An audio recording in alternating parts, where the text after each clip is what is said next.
আজকে একটা বিশাল ফাটাফাটি হইব। Free Fire Bangladesh versus India, কে জিতবে? ফ্রি ফায়ার বাংলাদেশ জিন্দাবাদ। 2025 সালে ফ্রি ফায়ার কিং হচ্ছে বাংলাদেশের প্লেয়াররা, এতে কোনো সন্দেহ আছে? আরে বেটা কোস কি, ফ্রি ফায়ার ইন্ডিয়া সম্বন্ধে তোদের কোনো ধারণা আছে? ফ্রি ফায়ার ইন্ডিয়া হচ্ছে ব্র্যান্ড, আর তোদের বাংলাদেশি প্লেয়াররা তো সব নুব বট। আরে ভাই কয় কি বটের বাচ্চায়, তুই জানোস বাংলাদেশে ফ্রি ফায়ার প্লেয়াররা এখন হ্যাকারদের মতো গেম খেলে? আইসে নুবরা আবার হ্যাকারদের মতো কইরা খেলে। তোদের বাংলাদেশের প্লেয়ারদের কোনো দাম আছে?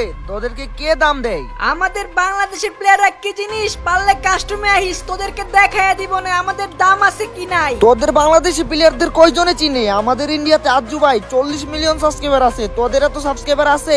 সাবস্ক্রাইব নিয়ে বাহাদুরি? আচ্ছা ঠিক আছে, একটা চ্যালেঞ্জ লাগি, দেখি কারা জিতে, বাংলাদেশ নাকি ইন্ডিয়া। যারা ইন্ডিয়া সাপোর্টার তারা এই ভিডিওতে লাইক দিব, আর যারা বাংলাদেশি সাপোর্টার তারা সাবস্ক্রাইব করব। তোরা জীবনেও জিততে পারবি না এই চ্যালেঞ্জে। বাংলাদেশিরা সাবস্ক্রাইব করে দেখায় দাও।